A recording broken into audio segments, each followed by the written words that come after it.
Yeah, yeah. Yeah. I got a praise report. I got a praise report. I got a praise report. I got a praise report. Testimony time.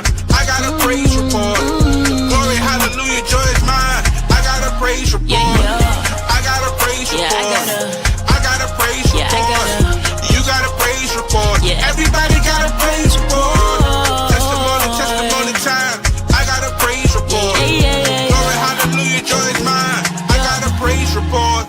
Yeah, I got a praise report. Running my telling God thank you for it. And I got his full support. Gentlemen ways, they opening doors. Stopped all these blessings ahead, it's yours. Gave me all that I've been praying for. Didn't know if you could hear me, doubted him a bit. He ain't sitting on my face. Look, turn nothing into something. Hey, what up, family? What's going on, y'all? What is going on? Thank y'all so much for streaming in with us tonight. Team Nikeo is in the building. I'm AP. Family, gotta introduce yourself one by one. We're gonna let the ladies go first, though. So we always Hey, y'all, it's Tiny. Hey, y'all, it's Ed. What up, though? Go ahead, Butch. You gotta finish with the ladies. Cutie Pies go first. All right. Hey, I'm King Ish. P, clock it. Hey, yo. Clock it. Yo, what up, yo? Okay, Ish, yeah, Ish. I'm King Ish. Okay, hello. How y'all doing? How's everybody Thanksgiving? Everybody's good. Hey, man, here, man. Thank you so much for being here for the Nikeo Files. We're gonna get to a couple of things today, y'all. But once you get comfortable, do us a major favor. Go ahead and share the stream right now, y'all. We want to just chop it up with y'all for a little bit. Hopefully, your weekend was good. Your Turkey Day was good. Hopefully, everybody had a good Thanksgiving and y'all get to chill. And now we're about to go right to that Christmas season. You ready to spend that money? Standing like you still receiving gifts. We. No, you got to pay. You got to pay for gifts this year, girl. Yeah. Yeah, get ready. All right, y'all. Y'all gotta share that stream, man. We're gonna chop it up with y'all for a little bit. First and foremost, man, how was everybody's Thanksgiving, man? And we want to hear from y'all too in the comments. Let us know how your Thanksgiving was. Put in the comments, say what's up to us. Let us know you out there. All right. But let's start with Butch. Go ahead, bro. How was your Thanksgiving? Man, this Thanksgiving was incredible, man, because this is the first year in like 4 years, maybe 4 or 5 years, right, Ed? Something like that my entire family was together, like my son and all my grandkids. And so all of my kids and my grandkids were here, and it was just really us. And so we got to really just hang out. It was amazing, man. Yeah, I was really, yeah, really, really great Thanksgiving this year. Fire. That's dope. Tiny, how was yours?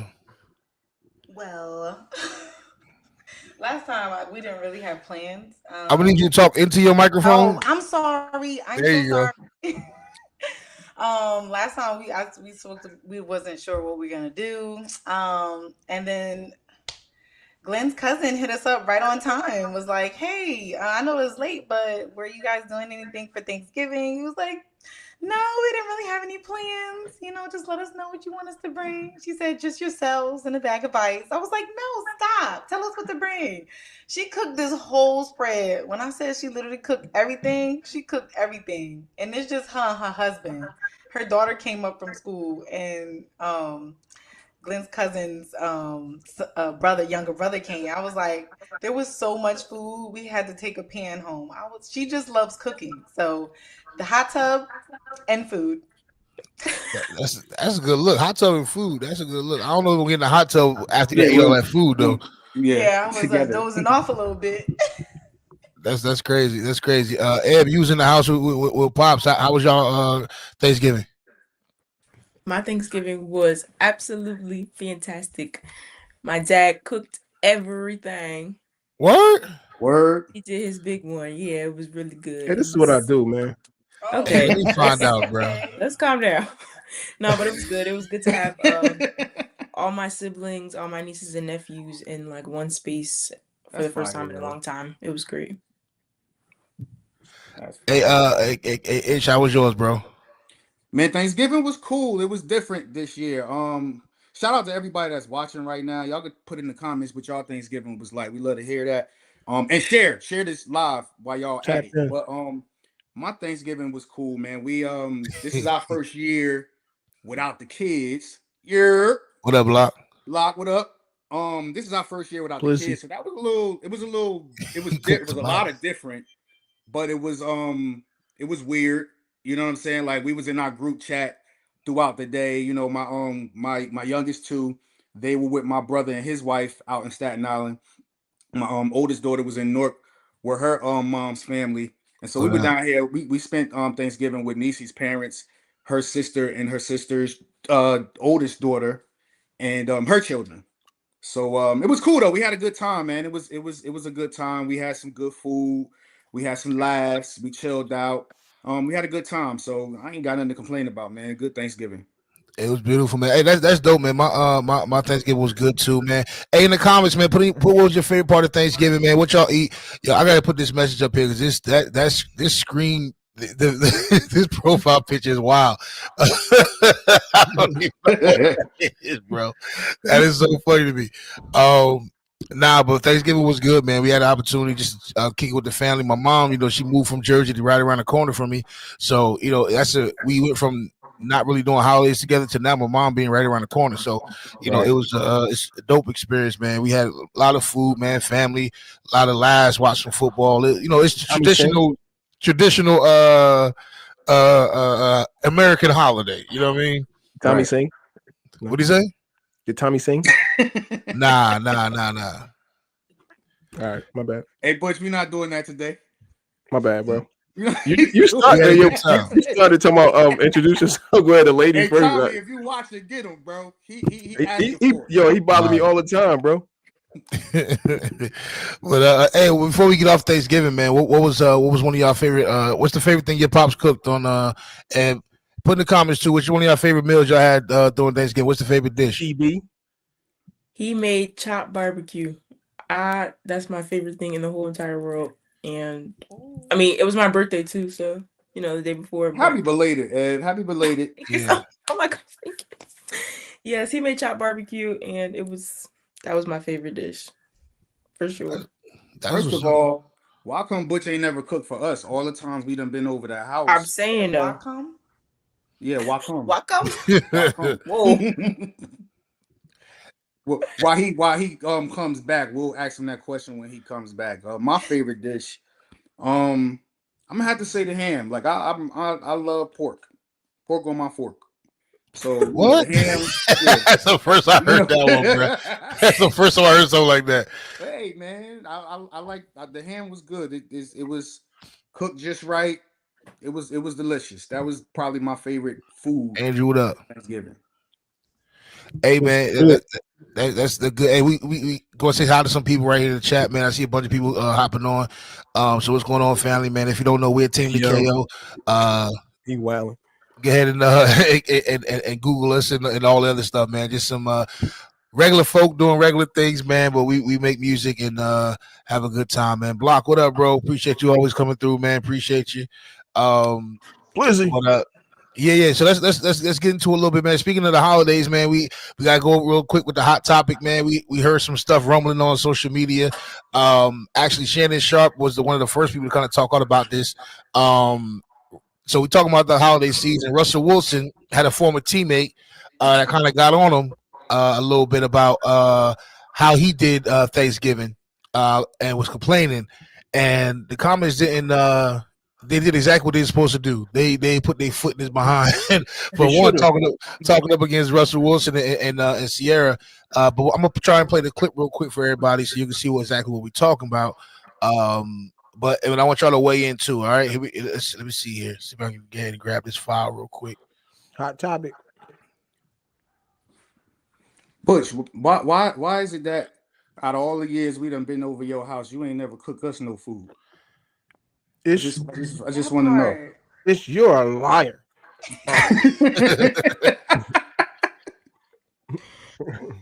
I might not have cooked it. Well, I did make lima beans for y'all though. You made who? You said llama beans? Lima beans with ground turkey. Yeah, I I had did some have some before. of that, but you didn't cook it. I Nah, did that cook was it. what's the name? He's That the was only one that cooks the lima beans. Come on, Ed. You supposed to I'm sorry. let that rock. Hey, we're not. He It's ain't make Christian that. Sunday. My mama We're not made getting up that. here lying. We're not getting up here lying. Don't be lying on the Lord's Day. But I might not have cooked it, but I bought some golden wings for y'all, and y'all enjoyed it like I cooked it. So yeah. You can't front on that. I You can't miss front on having that. the golden wings in the fish, bro. I think I'm gonna have to get that just for the nostalgia of Next it. time, next time I'm in Jersey, bro, I'm sending the I'm mail. making a stop. I'm making a stop over there. I'm All right, let me see if I sending can get this video to play real quick, y'all. Here we go. Let's see if it'll pop up. I had too much stuff going on my computer. yo, this guy is going crazy. All right, here we go. Listen, I went to his house for Thanksgiving. The weirdest feel like he catered. So like, bro, I come from a traditional country black family. We doing that. If I got as much money as Russell Wilson, my whole family would talk about me so bad if I ain't fly everybody out there for Thanksgiving. And I'm sponsored by an airline. Yeah. Maybe he's not close to his family. And maybe he not, but his mama wasn't there, sisters wasn't there. You know what I'm saying? Like, and even though like, it's still weird to me. I'm just still even if you don't food with your family, like it's still weird to me on Thanksgiving. My family gonna do the food. This is what we gonna. If you the one with the money, we coming to your house. You know what I'm saying? Like, let me that part. That's what we gonna do. So yeah. to get over there and catch Russell Wilson, like him is literally him, Sierra Daddy, me, Noonie, Baby Future, the chef.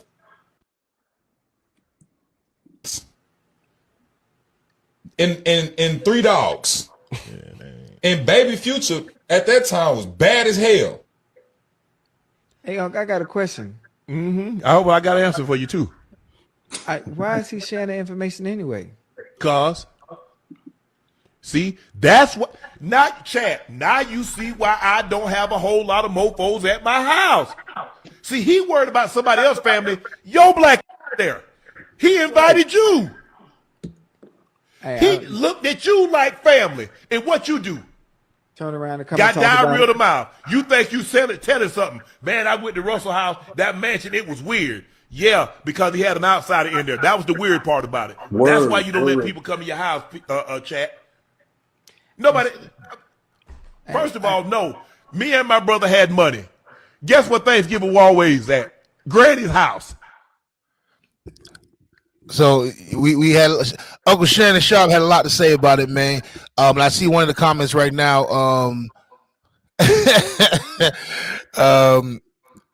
Miggy said he was so corny for that. I definitely agree. Whack, real corny. And corny. Look at Block. Like, why was he there? Like, you know what I'm saying? Why wasn't you with your family, my dude? Because that's what he do. When he with his family, he put his family on blast. That's why he wasn't with his family. Man, and you know what the crazy part is? The internet doing what the internet do, and they digging up his whole background, bro. They're like, oh, now we see why you wasn't there because you was arrested for domestic violence. Right. So he went from trying to make a moment on a podcast to the internet is putting their whole foot in his behind right now. He turned the comments off on the actual post. He turned the comments off. So he should have shut up, yo. He should not have said anything. You don't know the dynamics of people's families, you know what I'm saying? Yeah. You don't know why, you know, I wasn't with my mom and them.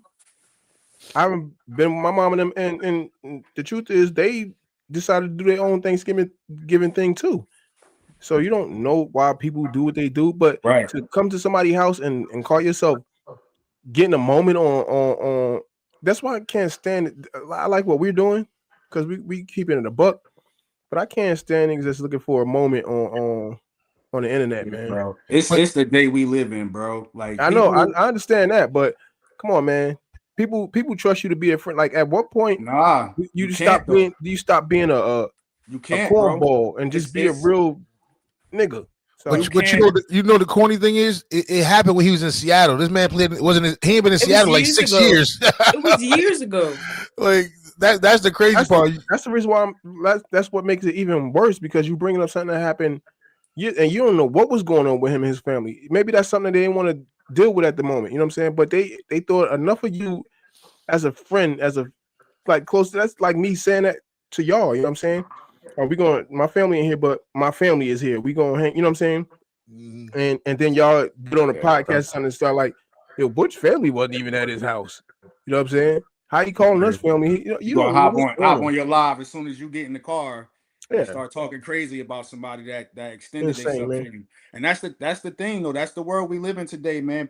Everybody looking for a click. Everybody looking for some followers. Everybody looking for somebody to be on their stream, and they'll do anything that go to any stream just to gain some attention or use your pain or use your situation as clickbait, as something in a group chat to laugh at, some entertainment or whatever the case is. And it's whack. It's really whack because who do you trust? You know what I'm saying? Like, who do you trust at that point? Because it's like you like you said, Butch, that man extended himself to you. What's the science behind that, bro? You could have been new on the team. Nobody really rocking with you, so he giving Right, you, you know what I'm saying, some space to have somebody to build with or whatever the right. case is. Yeah. He let you in his house. Like, we ain't talking about giving you a ride to the bus stop. We ain't talking It's about personal inviting you to the space. birthday party. You came Yeah, to his house. Yeah. You came to his personal house. That's space, man. corny, bro. But that's bro. That's how people are today. They are corny. People are corny, bro. So you just gotta know who you rocking with, and even when you know who you rocking with, sometimes you still don't know who you rocking with. Hey, hey, Wayne, yo, you stupid. Boy, dudes act like hoes. It's ad-lib voice. Hey, nah, hey, look, but to Wayne point, because it's funny. What up, Hey, Rhea? Rhea. Rhea, I'm sorry. I told Niecy when I first heard it, I said that's whole energy. Yeah, That's really like, cause like, what are you doing, bro? Like, what are you doing? Like, I don't get it, bro. I don't like it at all. Like, and I'm glad that they dragging him. I'm yeah, never man. really a fan for how the internet just dig up people past and hold them by their past, but he deserved what he getting right now. Word. Nah, it's true. The internet doing what they do. That's why the internet is the one of the worst inventions in the world. But it's also one of the best ones because when you out there acting a fool, the internet gonna let you know you're acting a fool. So I appreciate the dragon Sure. that's being had right now. He wanted the attention. He getting it right now. He turned Oh, Getting all his all the comments off. attention you as can as he should. hand. Ain't nobody listening to that joint. They just flaming you right now. But yeah, man, Russell, shout out to Russell Wilson, shout out to Sierra, man.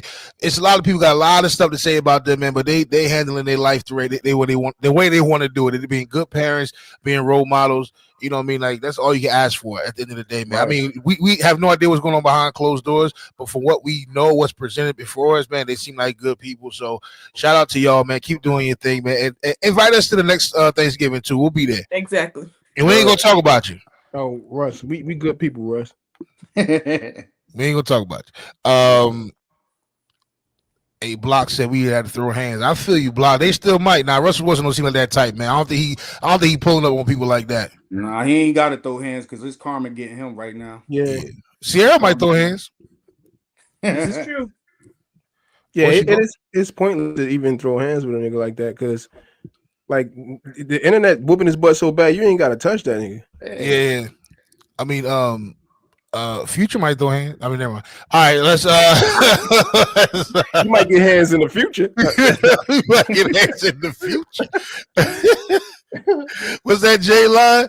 I don't know what I would have done if in the future somebody playing football with Playing your son. football with your son. At the J line. Oh man, that's crazy. That's wild. But shout out to the Wilsons, man. Invite us over for Thanksgiving. We ain't gonna say nothing. As long as the turkey good, we all right, man. We gonna be all right. Yeah, if we got something to say, we'll say it to you, not to the internet. Yeah. But again, man, thank y'all for tuning in with us today. Episode is called Elephants Part 2. Man, we talking about some stuff. We are approaching December, where we really about to get into this new album called Therapy. And so we're continuing with this theme on elephants. That's some things talking about behind the scenes stuff that's been going on, stuff that's happened that people really aren't privy to. What's going on, Donna? Thank you for joining us. And so we're gonna have a little more talk, man. Ish, I want you to go ahead and take it away, bro. Let's talk, man. Let's chop it up a little bit, man. What's on your mind? So yeah, man. Last week it was just me, Tiny, and AP, and we were just having our conversation about those highs, those lows, kind of just leaning into how we formulated our group and the different things that we were into and the different shows we had, which I want to tap into that a little bit before we start getting into more of perspectives about those highs and lows. But one thing Butch had said to me offline was like, yo, you started to talk about it, but you ain't really like talk about it. You know what I'm saying? And so like I wanted to spend a few minutes before we get into the depth of the conversation, just talking about like where we were and what we were doing as far as, you know, those heights, like, because we really was outside, like we really was moving, we was going a lot. You know what I'm saying? We was on the road a lot, you know, and you know, like we had some great experiences doing a lot of shows. Yo, I remember a lot of the times we'd be backstage trying to figure out which song we gonna do. We come in there with a game plan, and then we get there, and it's like, yo, the energy just shifted. So just went up there. The energy just shifted. Yo, we can't go up there and do this song. We gotta do that song or whatever. But we have so many moments like that. But like just trying to remember. I think I had put up a post some years ago, like right after we you know, kind of put things down, and I was saying to myself, I was kind of feeling down about the fact that we weren't doing anything, and just having to remind myself like what we achieved or whatever. And like when I started going through all of the old flyers and old JPEGs and stuff, I'm like, yo, I forgot we did that. I forgot we was on the stage with so and so. I forgot that we, like, you literally forget because you get so busy moving, get so busy doing, you know what I'm saying? And so I wanted to just like tap into that. Like, what was some of y'all favorite shows? Like, because I really want the people to understand, not from a braggadocious standpoint, but I do think it's important that you remember, that you do take some time to remember what you did. Because I think, I'll say for me, when I don't take those moments to like remember what I've achieved, I forget who I am. I forget what I'm capable of. And you'll let where you're at or your surroundings at the moment start to dictate to you who you are, which then puts a cap on what you can actually be and actually achieve. So sometimes you got to reach back and be like, no, I'm not this. I've done this. I've reached this. I was able to do these things, so that you don't forget for yourself. So I just wanted to, like, before we start digging a little bit deeper into like the sunset, if you will, of that version of Nikeo, like what were some of y'all favorite shows, like some of the DJ. people that we've done things with, or stages that we've been on, or platforms that we've been on in general, that was like for y'all like, yo, like we here, like we right here. I'll go. I want to say, so my favorite show of doing was Wonder Fest, but I enjoyed thoroughly, because I never been there, when we performed at the Jacob Javits convention, and we met Jermaine Dolly after. Remember? And Shout I out to I think Liz do he, Black. remember. yeah, and I forgot what he said to you, Ish, but I think he gave you $100 and told us to keep He's yeah, he going. spent mad bread on one CD and then got offended because I tried to give him his change. Definitely got offended with it because I tried, his Philly came out when I tried to give him his change. But yeah, I Hey, appreciate Rhea that. said her favorite was Faith and Family Church. We remember that too out of Buffalo. Yes. Was that Buffalo ish? No, that wasn't Buffalo. That was Virginia. And that's when, so Oh, when, TY. See, yeah, when we did the show, what I loved about the Faith and Family event was because we set it up to where it's like we sent them a video of us saying happy birthday to T. When the whole time we was live backstage with the yeah, we camera. made the trip. So Yeah. yeah, so like he wasn't expecting us to be out there. He thought they were just playing a video of us shouting him out, you know, saluting him for his birthday and for his pastorship. When in all actuality, we was getting ready to come out on stage. That's That's one of fine. that's one that I'll never forget that performance too, because he was genuinely shocked when we came out there. Like, everybody was like, "Yo!" But the dope thing too, I had some family that was up in VA too that came out and supported. Man, it was just a really dope. It was just a dope event, man. And shout out to T-Wise too, man, because T-Wise he supported since day one too. He's one of those Always. people where every time we had to have some start a concert, whatever, he was always coming through, always put his name out there. He always supported. So shout out to T-Wise. There's a bunch of artists like that too. Wayne was just in the comments too, man. Shout out to Wayne. Can Every I time we get an asked, H? yeah, he yeah. My bad. And Wayne was always there too. Haas was around there too. Shout out to Haas. And Yeah, we gotta get yeah, Brother Haas on the pod one day. we do. I know he got some new music coming out next year too, so Yeah, we want to support and make sure we got. It's a couple of people we need to actually bring on the pod. Wayne might be one of them too. yeah, for sure. For sure. We gotta get Wayne on the pod because he know the behind the scenes stuff too. You know, he may know some more stuff with Ish when Ish was just out there. Matter of fact, the first tour I ever went to was Ish, Wayne, Ash, and Shin. Yeah. What was that called, bro? The Great Commission. The Great Commission tour. Yeah. It was they in wanted Jersey to be commissioned so bad, yo. They wanted to be Fred. Who was Fred Hammond, yo? Which one of y'all was Fred? Wayne. Now Wayne was Fred. Wayne was definitely Fred Hammond. But that's actually one of the first places I actually discovered Wayne. I think I knew Wayne before that. But and Wayne. Real talk, bro. Wayne was one of my favorite rappers. Like the dude is just nice with it, man. And even outside of Nikeo, when I asked him to get on projects with me, like he could have been like, "Nah, I'm good, dog." Like yo, he's stupid. Now I'm dark skin. He could have said no a bunch of times, man, but he showed up, man. So shout out to Wayne, man, and one of the dopest lyricists that's been in this Christian hip hop joint, man. When I first saw Ish, Wayne, I saw him and Wayne together. I think doing Flashing Lights. Oh, what? I need to find those. Man, I was like, these two dudes right here is going crazy. Wayne's swag, what we're rapping is insane, yo. Insane. You gotta pull that junk up. It's on YouTube, bro. It's on YouTube. Yeah, that when we did it at the Transparency concert, it's on there. That's like one of the best times we performed that song. Like it was swag is insane, yo.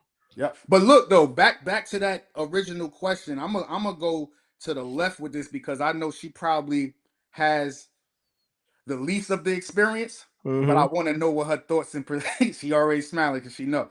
I want to know what her perspective was like as far as those events. Like for you, Ed, out of all of the shows we did, and I'm talking specifically about shows that we've done with people of notoriety. What was one that was memorable for you?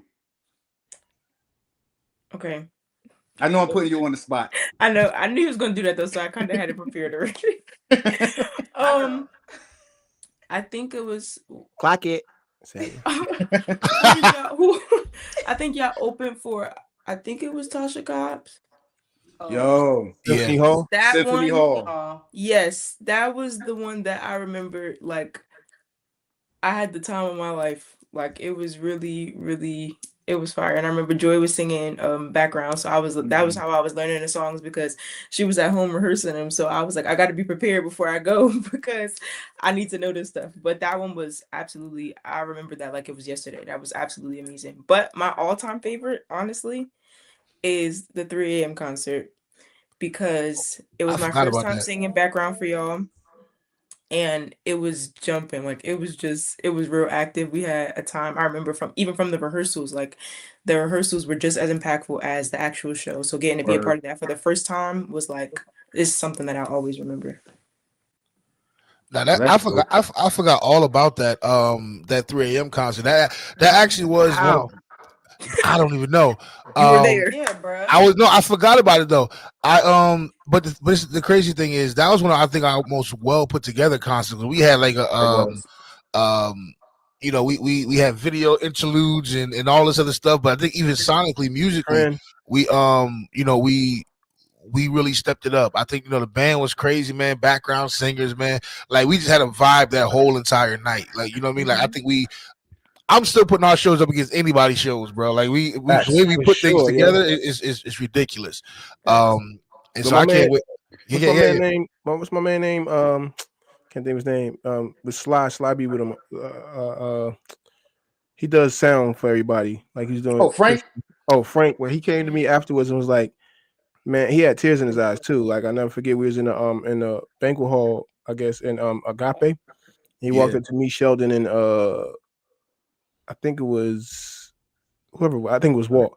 And he was like, man, I would have put this. He said, I do stuff for everybody, like artists, Chris Brown, whoever. He said, but I would definitely put this show up against anybody. And I was like, what? And that blew me away. That was that 3 a.m. concert really was good though. I can't even front. Like we had a good time too, man. And the one thing I do love about Rhea said I still have my 3 a.m. t-shirt. That's what's up, Rhea. And shout out to everybody too, man. Y'all used to rock the merch, rock all that stuff, man. Y'all, oh my god, we love y'all Team Nikeo for real.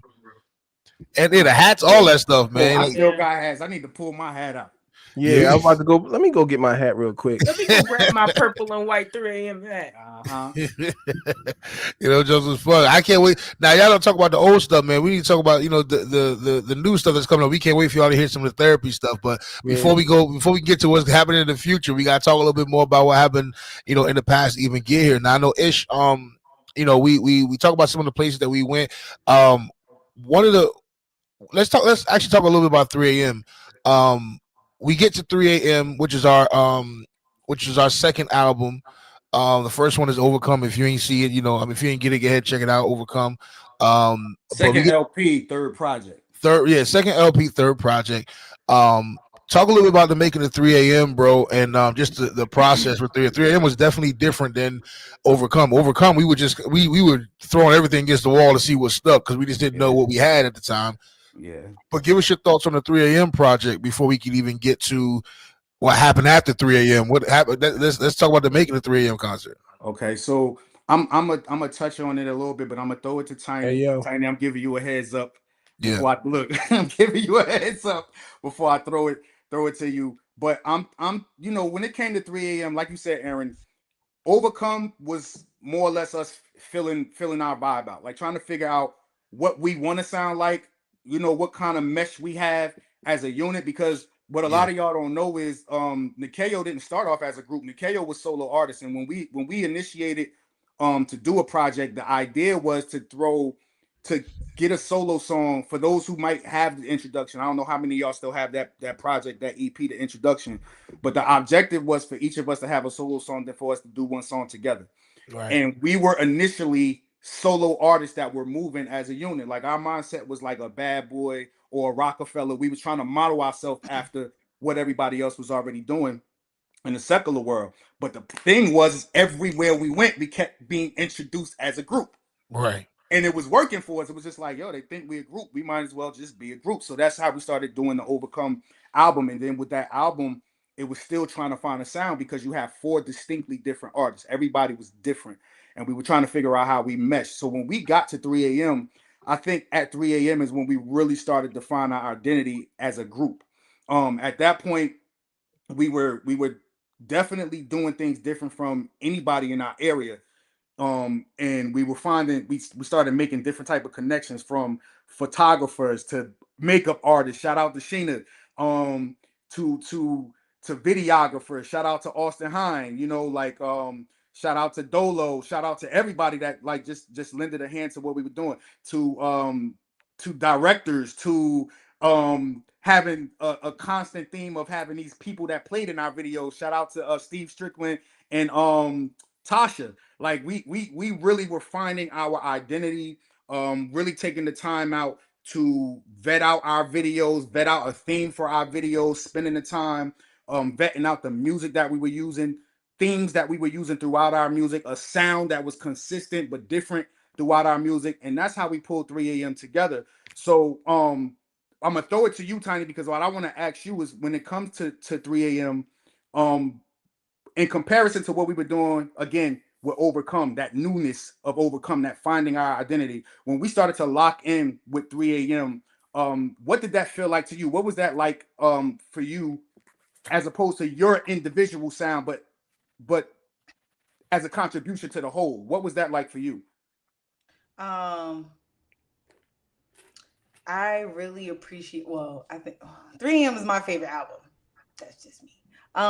Because I feel like we was like, oh, we like this. Okay, this is it. This is lit. Like I loved it. We were getting more grittier, like with Holy Water. You know what I'm saying? We was like holding less stuff back. We was kind of like, I don't care what you say, we gonna say what we need to say, you know what I'm saying? And I appreciated it. I appreciated the music videos we was able to do, the different sceneries that we were in for the it was so fun. Oh man. Different sceneries, the late nights, Darion Javon helping us with like don't ever call him that to his face. Oh, I'm sorry. He's not okay, DJ. My bad. Delete. But DJ, oh yeah, I appreciated him mostly. Well, when it came to like our vocal arrangements and stuff like that, I felt that I wanted to go somewhere else, like with my tone and stuff like that. And I felt like he helped me and Nikita like kind of flow and make it make sense with the songs that we had. And I appreciated it without making it sound like Darion or DJ, sorry. Without making it sound like too much DJ. We were finding our niche, finding our own. You know, me and Keto was coming up with hooks and stuff, and I was like, this is great. And we didn't want to sound like what we were doing before. You know, we wanted to like reinvent ourselves. Like, so we didn't just. Yeah. We did that. Like we did that. DAT. Like did that. Like what's sorry, my bad, Tony. Wait, I'm sorry. Yeah, shut up. I ain't done. Yo, I remember Sheldon could probably tell this story better than me, but I remember when he videoed when Higher came on Hot 97, and it was him and Quentin in the car, and I was like, oh my god! Right. All you heard was dun, dun, dun, dun, dun, dun, dun. I was like, yo, you know what Cisco and Rhea, shout out to Rhea because she just put "You Make Me Happy" in there. You go in the comment section. One thing that I witnessed was the growth of every artist, right, in our group. And I'm gonna touch on this too. I'm gonna talk about this too, Butch. Shut up, Butch. About a lot of, because that was the first time we really started getting to our live arrangements. And that was around the time when Butch really started playing for us and putting together live arrangements for us. Yeah. But in that space, right, I watched Tiny grow up a little bit, because when we were doing Overcome, Tiny was just basically like, whatever y'all tell me to do, this is what I'm doing. Whatever y'all say, work as a lyric, this is what I'm writing. Tiny could write a whole song, but if we said, we want you to sing this, Tiny would say, well, she'll scrap what she did, no ego, and just sang what we wrote. But the song that's probably the most popular off that album only happened because of Tiny. Because of Tiny. Do it again, Tiny. Because at that time, like when we were starting to look for a sound, me and AP, when she bought the beat, me and AP was like, nah, we good. We're not doing this. We're not doing this. Tiny fought tooth and nail for that beat. She fought tooth and nail for that beat. And then who wrote the hook for Happy? Was it you, Tiny? Tiny wrote the hook for Happy. And when I heard the hook, I was like, if y'all don't get this bubble gum, you did. We are not doing this. Like, this is not. And he was like, oh hell no. We're doing none of this. But Tiny was not backing down. She stood on business about that beat and particularly about that hook. And to this day, Happy is our most popular song. I think when we put Happy out on Facebook, the stream alone within the first week had like 21,000 views. Yeah, it was crazy. Yeah. Oh, hold on. Speaking of support, man, shout out to Cisco, bro. Bloody Palms, man. We waiting for you, bro.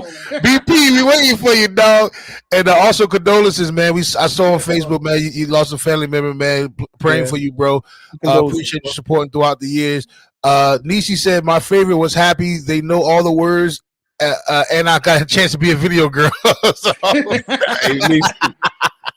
This is true. And shout out to Ryan. What's up, family? Bro, what's going on, Ryan? Hey, man, speaking of support, man, you know, Ryan was another one. For this new album, even when this new interpretation of Nikeo, Ryan was there every single session, man, taking video, doing everything, man. So we're gonna start to release some of that stuff too, Ryan. So thank you, man. That's my anthem. Yeah. We love Happy was one of them dope things, man. What up, Teddy? Love you too, bro. Do your thing, man. Do your thing out there, man. I just wanted to Shell out crazy, here in Hollywood right now. For y'all who don't know, he not on the stream with us right now because he is playing for Deborah Cox right now. Yeah, so do your thing, Shell. Yeah, he out there doing his thing. And that's Dookie out here. And that's, you know what? That's a great transition. Unless somebody else wanted to, you know, touch on the thing about the videos and the sound for 3 a.m. But that's a great transition to, I'm not doing this with you today, bro. I'm not doing this with you. Sorry, you going crazy right now. The touch on the thing is crazy. I'm going to put this mic to you, Butch, because this was an intricate time for us. 3 a.m. is when we really started finding our identity live, right? Because up to that point, we've done a lot of shows, but mostly, if not all of our shows up to that point, was just over click tracks. Not even click tracks, just over stems from the music. We would literally have Boom or whoever was engineering our songs to just mute the vocals. And that's another thing too. Y'all artists better get back to rapping over music and not rapping over your actual song. Like, learn how to get your breath up, and so when you perform, you can actually perform. But that's another thing. We were always just rapping over our beats, but it was around the 3 a.m. time when we really started to hone a live performance, where we had live instrumentation, when we were doing change ups and being in the moment where we can just literally go from one track to another seamlessly because we had live instrumentation. What was that like for you, Butch? So with 3 a.m., it gave me the opportunity. So I started playing with you guys like probably 2 years before 3 a.m. came out, and I played, like you said, over the tracks and stuff like that. But 3 a.m. gave me an opportunity to really show my skills in terms of putting a show together, or you know what I'm saying. But I would not have been able to do that without the help of my little brother Shell, as well as my little brother Walt and Sean Bass, also Richie. But those Shell and Walt was like very intricate in me bringing my ideas to life. You know what I'm saying? So you guys gave me the opportunity to show my skills. I played with a lot of people. You know what I'm saying? Like I've MD for pause. That was crazy. I played music. Gotcha. Man, this man is a menace, bro. I played music with a lot of people. And you know, yeah, I don't even think I want to say anything else. You got this, Butch. I don't got it, Toddy. That's the problem. I don't got it. Yeah. So 3 a.m. was my opportunity. Yo, hey, Butch, bro. I'll tell y'all later. Look, ask me last. It's just all the disgusting stuff he been saying on this podcast tonight. He going stop me. Shout out to Sean Bass. Shout out to Walt. Shout out to not just them, because those were like our consistent musicians. And again, like it just lends itself to the fact that, like, as a group, bro, when you know that you moving in what God got for you to do, like, he don't spare resources. And I want to say, like, go ahead. I'm sorry. I wanted to say, like, while you're right there, because I don't want to forget it, that it's important that when you doing this music thing, that you get people that believes in your vision, right? Because it's never about money. That I see so much that God had for Nikeo, that it was never about money for me. Like, and truthfully, most of the people that I've played for, MD for, produced for, I've never really charged anybody. You know what I'm saying? But Nikeo was, first of all, like, if y'all watched the very first episode, I said, when I first saw Ish, I was like, yo, I gotta work with this dude. You know what I'm saying? And then, you know, me and Aaron was cool, and so then I found out they were cool, like brothers, and I was like, oh, Aaron called me, and you know, it's my opportunity to work in with Ish and also Nikeo. But for me, it's always to make sure that you believe in somebody's vision. I cannot work with somebody if I don't believe in your vision. You know what I'm saying? Then it'll just be about a check, and I never want to do music for just a check. That's just me. You know what I'm saying? But what I wanted to say was, I wanted to really give a big shout out to people like Walt, Sheldon, Sean Bass, Richie, Emmanuel played, you know, Big Sid. Like, these people never charge me anything. And truthfully, I'm older than them, so I kind of help a lot of them grow. You know what I'm saying? Quite a few of them grow. So in terms of music ish, I helped a lot of them grow. So yeah, it's very important to make sure you get people that believes in your vision. Yeah, go ahead, yo. It's important that you get people that believe in your vision. I trusted Sheldon since he was 12 years old. I had him with me since he was 12 years old, and he's now 35 years old, and he's always been by my side. Anything I need, even right now, working with my daughter on solo projects and stuff like that.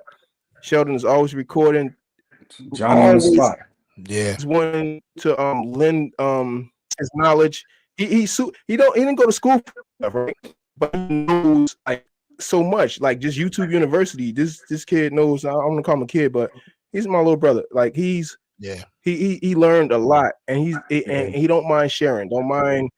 He done gave me so much stuff off of his music hard drive that he I got like all these plugins and stuff. I don't even know what to do with all this stuff, but he's always willing to share stuff. But I think him and Sean and all those guys and Walt for just always being there when if I call them now, they're still the same way with me, you know what I'm saying? And that's how we do as brothers. Like they never charged me, they believed in y'all. You know what I'm saying? They was excited. That's the thing. That loyalty is ridiculous, bro. Like, what I was saying. Yeah. I'm sorry. That's what I was saying about when you rocking in your purpose. Like what I've come to learn in life is when you're flowing in what you're supposed to be doing, resources find you. And I one thing that was always consistent with Nikeo that was always like, all right, y'all on the right path, is people would just lock in with our vision. And I could tell y'all from day one to present time, it has never, anybody that has ever lended themselves, and as a matter of fact, this was a telltale sign that we didn't need to work with somebody. It was never about money with those people. Never. It was never a time when things was about money. Even when we was dealing with people who had no connection to us outside of business, like a Austin Hine, it wasn't about money with them. Mm-hmm. Like they had their fee, and of course we had to honor our obligation as far as paying what they charged or whatever. But Austin, if we could bring, maybe we'll try to get Austin on one time. We could bring Austin on this thing. He'll tell you. I would be popping up at Austin's his visual studio out the blue, like, nah, I don't like what happened at 3:23 minutes in the video. We need to sit down and go through that. And he wouldn't charge me no extra money. We just go sit down. He'll pull up the files and we'll work on fixing the video. Like, we had people who just believed in what we were doing, and they would lend their talents, they would lend their time, and we did our best to take care of people in whatever fashions we could take care of people. But at the end of the day, it was about people trusting and believing in what we was doing. And like, that was a beautiful thing to me, to just see, like, yo, we vision casting, people see what we trying to do, and they was getting behind it. Look, we were talking a lot about the 3 a.m. album. I got 2 videos you can play. And after these videos, we're gonna get to talking to a little bit more, dig deeper into the after 3 a.m. a little bit, and talk about that break that we took. We talked about a little bit last time, but before we do that, I can either play Cali, or I can play Cali Love, or I could play 3 a.m. So which y'all feeling today? 3 a.m. or Cali Love? Which one? 3 a.m. I like 3 a.m. 3 a.m. is sick, yo. Before I get to let me get to this real quick. Was crazy. Teddy, before programming 3 a.m. was fun. I was able to help bring the feel of secular show to Christian music, get people experience a journey and not the usual midnight. What's that, midnight? Midnight musical vibes. Okay, I got you. Really put the effort in, and the response was insane every single time. Every time, bro. All right, the people saying 3 a.m. They saying 3 a.m. All right, let's play 3 a.m. real quick. All right, Block said 3 a.m. too. All right, let's do it.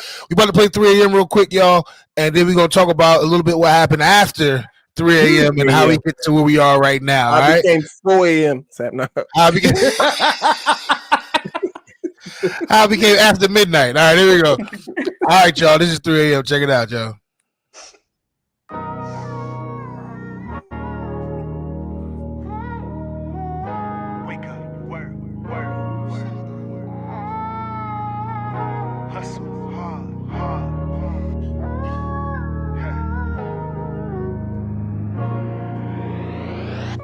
Sitting in my room as I write this, thinking to myself, man, time flies. Took a lot of long nights just to get here.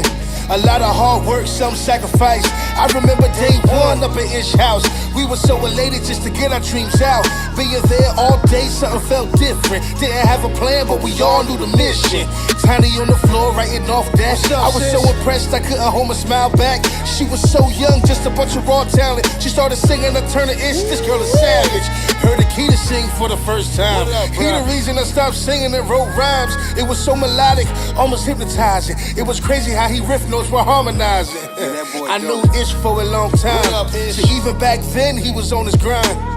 One of the best I ever heard spit it. Top 5 dead or alive, he should be listed. That's real talk though. I guess I'm kinda biased though. I seen this man go from evicted to new homes. Somebody tell me what my guy can't do. I'll point you to my team and tell you this was faithful do for you. Those early days built the foundation. For real. Tired of something old, need something new. Always trust God with the situation. Can't move forward through the rear view. Those early days built the foundation. We were tired of something old, needed something new. Then God breathed life into the situation. Now I sit back and enjoy the view. Yeah. Wake up, work, time to grind for mine. 3 a.m. Never quit, hustle hard till it's 3 a.m. If you know what I'm talking about, let me tell you what I mean. No sleep, late nights, can't give up on my 3 a.m. Wake up, work, time to grind for mine. Hard till it's 3 a.m. If you know what I'm talking about, let me tell you what I mean. No sleep, late nights, can't give up on my. I remember when I had no direction, where this music would take me, countless studio session after session. Thought if I showed a little body, figured sex sales labels would check me, but now I'm checking for him, the only one that get me lifted. And now my faith working on OT, cause I believe in the message. Dedicated to the grind, everything coming in full circle. Only way is up and I am not stressing. Looking at my parents, I sit back and I smile. I want that long life, I'm trying to make them proud. Now my future looking brighter, higher height is where I'm headed. Vivid, perfect picture, countless blessings on blessings. I don't deserve it, I wouldn't trade it for the world. I'm just living out my dreams, aiming for the goal. Reaching for the stars, beautiful story unfold right before my eyes. I'm just a work in progress, trying to progress for real. What you know about staying late? Tell me how you put on that work in. Driving no brakes, ain't stopping no way. Squad be holding it down, give 100 always. My God be holding it down. It's all because of His grace. Blessed that we could be able to follow our dreams.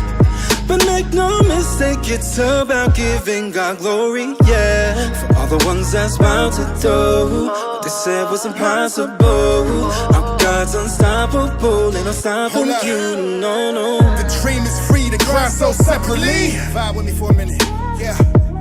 Pay the cost when it involves the legacy. I never let the time vested get the best of me. Though it can feel like the weight on my shoulders is bold. There's nothing but a testament to His test to me. So whether we slow cook on the back burner or bring it to a simmer, don't deviate from the recipe. We go hard at it, no chill like. How can I put it? A summer night in Brazil like a 5-hour and some no-dos. How I'm supposed to got my goals in the choco. To be ill, be made in God's image, be original. When it's real, just knowing to be still, be skilled but skill with no passion, sorta like owning a Porsche, forgetting to put the gas in. Gotta be driven, the good day gon' come. Push the limits, never quit or let your faith go numb. And your knees wobble, so the motto treat it like day one. And your motives never let them become a peso one. Feel me? That's why we 0 to 100 real quick. But this here's a marathon, sprinters will quit. We red line, no kill switch. I done hit the stool with the flu cough, no tracks, and I'm still like, hold up. Been out here putting in work. I'm working. Blood, sweat, and tears on my shirt. We won't never drown. God gon' hold us down. Cause we never lost sight of the mission. We only here for the soul, so we fishing, we roll. But the kingdom is missing the season, the flows. And we steaming like we dreamed in the kitchen with God working. You can hear if you listen. Listen. Wake up, work, time to grind for mine. 3 a.m. Never quit, hustle hard till it's 3 a.m. If you know what I'm talking about, let me tell you what I mean. No sleep, late nights, can't give up on my 3 a.m. Wake up, work, time to grind for mine. 3 a.m. Never quit, hustle hard till it's 3 a.m. If you know what I'm talking about, let me tell you what I mean. No sleep, late nights, can't give up on my 3 a.m. God gon' hold us down.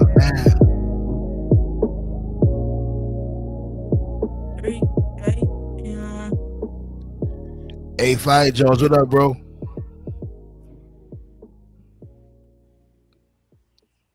Oh, what a time. Oh, what a time. Yo, I forgot how I was just reminiscing. So, you know, when we kind of watch stuff and you kind of think it back, you like, yo, I remember doing this, and this. I forgot about 3 a.m. I haven't listened to that song in mad long, bro. Like, I forgot about that Fire, song. fire It's song. been 8 years. We shot that video. As a matter of fact, I sent Tiny a screenshot of a picture that we took in that studio on the day anniversary. My phone reminded me of the anniversary that we shot that Crazy, video, which was last week, 8 years crazy. ago, that we shot that video. 8 years ago is 8 crazy. years Yeah, ago. 8 years was crazy. So listen, so we go from the 3 a.m. project, and we had some fire on that 3 a.m. project. We had Happy, you know, we had again 3 a.m. We had Cali Love on there. Um, he said, "Play it again." He said, "Play it." Hey, that's why.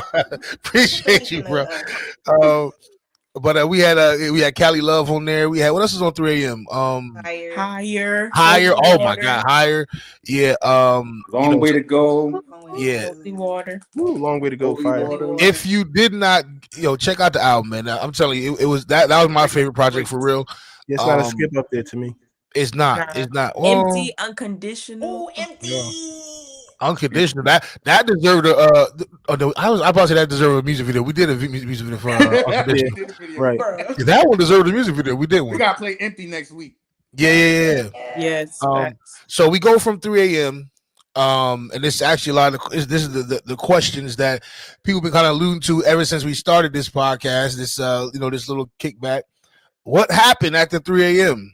And so we entitled this episode "Elephants," because it's the elephant in the room. How do we get to 3 a.m.? How do we go from overcome to 3 a.m. to now taking a break and then being back to where No, we we ain't are take no here? break, bro. We didn't take a break. We No. no, That wasn't no break. hey, dog. No, we took a break. All right, and the break was because of you. You, his joke said we breaking, and I'm like, hey, bro. Nah. So it said we taking a break. I'm like, I had that Dave Chappelle bad boy face. He was playing dialogue. um, nah. So we're gonna talk about it. So after 3 a.m. We went on and kept doing shows and stuff like that. But then we got to a time where we had to step away from Nikeo. And I think we talked about a little bit last week on how we felt just having to step away from it. I talked about, if you didn't see last week's episode or you didn't check out the pod last week, I talked about actually going through a depression when we decided that we were going to step away from Nikeo music. Yeah, y'all got Tiny to share talked about, y'all. huh? Y'all got to share y'all's. I'm Yeah. sharing mine today. Yeah. Tonight. Tiny talked about some of the things she went through, and we, kind of went away from Nikeo, and it shared as well. We shared a couple of tears and stuff like that. But yeah, so Ish, I'm gonna start with you, bro. Why you gotta start with me? He knew he was Because about to for start with one, him. you the first person that might cry, so we need more views. So if you cry, y'all get ready to screen record. But no, I'm gonna start with you, bro. We go from 3 a.m. album to now we are taking this hiatus or this needed, separation. Give us your thoughts, bro, on how we get from 3 a.m. to now we're in that wilderness, walking around like the bro. Israelites. Yeah, the Israelites. Well, I'll start by saying this. I said this in last week's podcast. If you don't deal with stuff, it's going to eventually deal with you, right? Facts. Like, and that's not just when it comes to Nikeo. That's a lesson. Like, if I could tell y'all anything that I've learned in my life, in any situation in my life, personal or otherwise, if you don't deal with it, it will eventually deal with you. So your best bet is to deal with it. And I think that when it comes to, funny enough, because watching that video, I'm like you said, Aaron, I'm remembering stuff. I'm remembering great moments, but I'm also remembering bad moments. Like I'm remembering just having, because even when we shot 3 a.m., like I'm thinking about moments where I'm just like feeling like, again, like I'm carrying the burden alone. And again, I preference that by saying, like I said last week, in hindsight, you kind of get to look back when you're out your feelings, you're out your ego, you out all of the emotions of the moment, and you kind of get to really put things in perspective, and you get to realize, like, one thing that I didn't realize then was, and Butch is instrumental in making me see this. You the leader. So of course a lot of the weight gonna be on you, no matter how you slice the pot, no matter who carrying what, it still fall on you. So I had to learn that. But in those moments, like, I'm thinking about 3 a.m. I'm thinking about the promo video that we shot for 3 a.m. If y'all remember, we premiered 3 a.m. at the 3 a.m. concert. Which we also tied that in with the promo video that Pierre shot out. Rest in peace to Pierre. And like, even in that moment, like, I could use that as a prime example. I remember going over to the city, and we was over there for a long time, bro. Like, we was out there all night, and what was indicative for me, or what it felt like was indicative for me at those times, was that I was always the first one there and the last one to leave. And I can use, like, that promo video as a point of contact for what I'm trying to say. Like, I remember going over to New York to shoot pictures for the video, for the song, for the album artwork and all of that stuff. And I remember like niggas leaving. You know what I'm saying? I think Tiny was the only person that stayed with me. Like, we broke day. I ain't know how to navigate. She didn't know how to get back to the path train. She was leaving you too, brother. Tiny stayed. If only she didn't know knew how to get home. She didn't know how to get home, bro. You was all by yourself. Hey yo, but it's fun. But from that was one aspect for me. Like, what was becoming a constant for me was that I felt like that I was carrying the majority of the weight by myself. And I think what made that an issue, it wasn't that I wasn't built for it or that I wasn't willing to do it. It was the contrast of feeling like I wasn't capable. It was the contrast, or let me say, being made to feel like I wasn't capable. I'll say that. And I won't tap too much into that because we're not doing that today. But we might being made to feel that what I was doing wasn't enough, or that I wasn't capable, or that I wasn't educated enough, or whatever the case was, however you want to label it. But that became a constant for me. And so like anybody, I think when you get to a certain point where it's like, you tired, and let me preface this. Anybody who knows me knows that I'm very direct. I don't have a problem speaking my mind. I'm never been that type of person. When I say things like I would avoid conflict, it's not about not being willing to speak my mind. It was always about turning people away. I didn't want to turn people away. I didn't want to me addressing my feelings or addressing how I looked at something to then my experiences in life has always been that whenever I speak up for how something is making me feeling, the majority of the time, those people that I would speak up with, I would speak up with the intention of, like, I have this thing that I always say about people in my life that I'm close with. When if they're willing to speak up to me but stay in my life, and I'm willing to speak up to them to stay in my life, those, or in their life, those are people that can trust each other. We can trust each other because whatever it is that we're dealing with, whatever it is that we don't like about each other, it's not enough to make us cut each other off, which is why we're talking about it. What would be a constant in my life was that when I would speak up about what somebody was doing or how they were making me feel, it would be instantaneous cutting off. So I would worry about the people that I loved, whether they realize I loved them or not, cutting me off by me telling my truth. So it would make me avoid things. And then it became, a boiling pot to the point where it got to where, like, the lid couldn't undertake the pressure anymore. So it got to that point where it was just like, yo, we need to have a meeting. I don't want to do this no more. I don't want to do it no more. I don't want to be the person sweating while everybody chilling.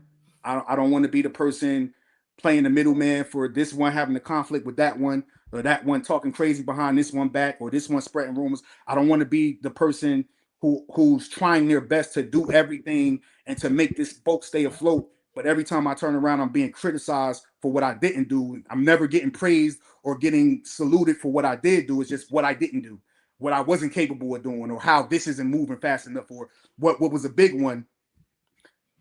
Money became a big one.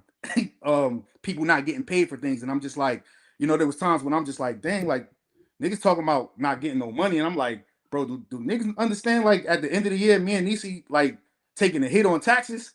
why like nobody getting paid. We not even making money. We out here looking like we outside. We looking like we doing the thing, but ain't no money being made. We making enough to pay our bills. You know what I'm saying? And people calling me and having private conversations talking about when we gonna start seeing some money. Like when we all start seeing some money, like you know, y'all had a deal or something. Yeah, like what are you talking about? Like what are we talking about here? Like, do you understand like what we're doing? Like, do you understand like people who have been doing this for 20 years? Some of them, there's people who are like staples in the industry who still ain't getting paid. You know what I'm saying? Like so, like it was so many things, and I think that for me, I think also I was a little bit naive on how everything worked. You know what I'm saying? Like we all set out to do something new and fresh that we had never done before, and so we were Right. learning on the fly.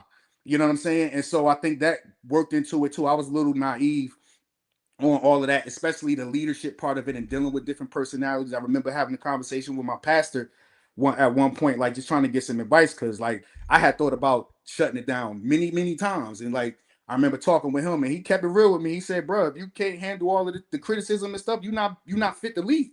Yeah. This is a part of it. Like this goes with it. You don't get the highs without the lows. If you're not fit for that part, you're not fit to do any of this."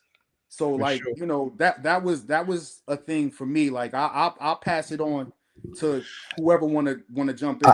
I just want to say something real quick, and I'll pass it on to. You talked about it, but everybody's gonna talk from their own, perspective, or their own view, and I'll give mine. I think I said last time, I didn't have that same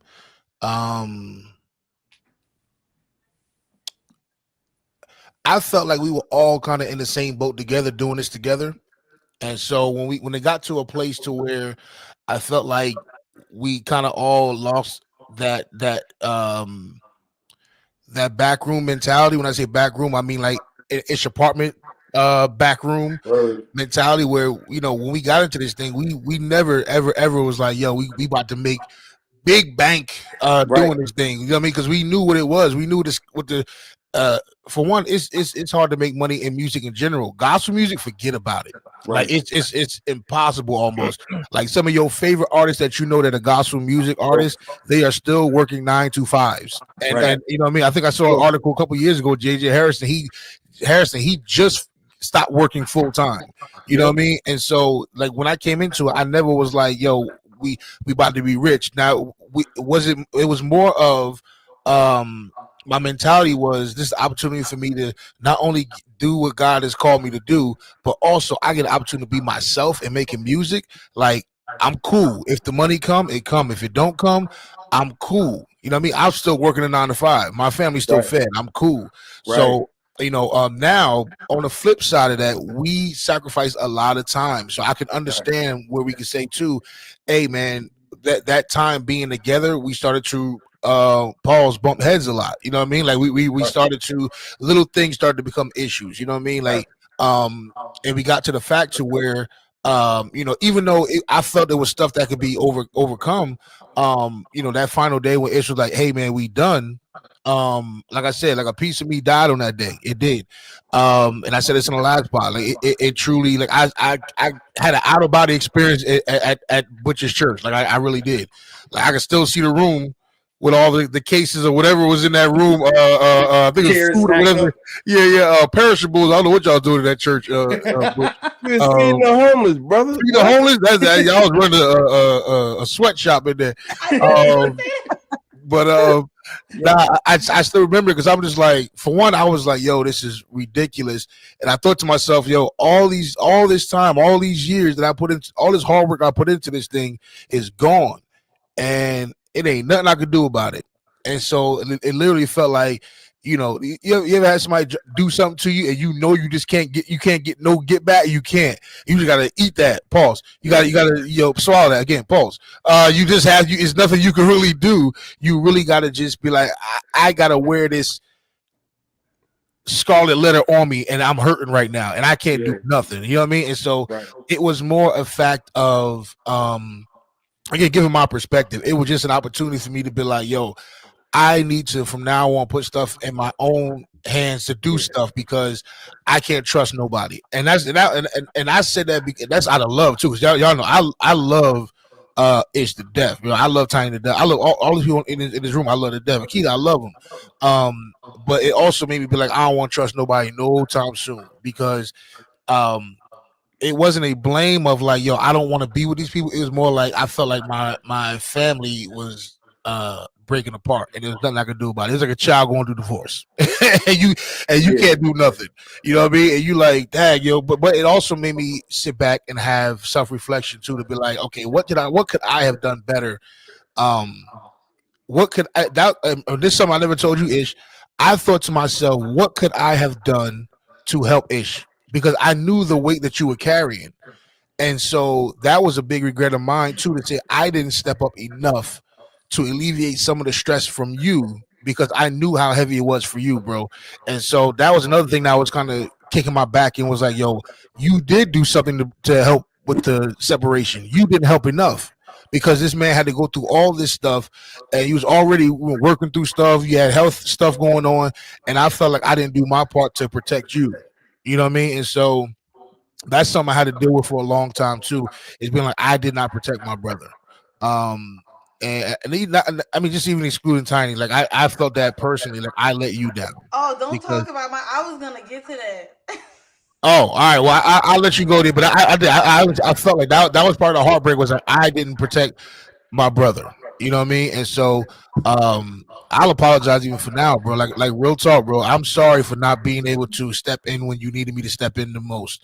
You know, I truly apologize for that, man, because I knew what you were going through. Because we had plenty of conversations. You know what I mean? And we had plenty of times where you were just like, "Yo, this is that," and you know, but I didn't step up.